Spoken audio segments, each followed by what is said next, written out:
আসসালামু আলাইকুম। এমএস ওয়ার্ডের হোম অপশনের ফরম্যাটিং টুলবার যেগুলো আছে তার মধ্যে আমরা ফন্ট, এই ফন্টে বিভিন্ন ধরনের লেখার স্টাইল দেওয়া থাকবে।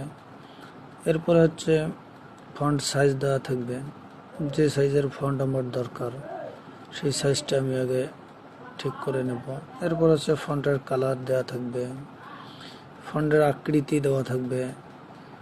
তারপরে হচ্ছে ফন্ট কীরকম নেব আমরা সেরকমের অপশন এখানে দেওয়া থাকবে, উপরে নেব না নিচে নেব।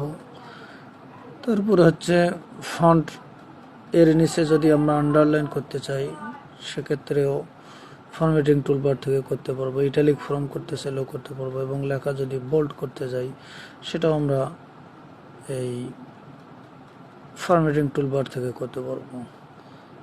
তো এই ফরম্যাটিং টুলবারে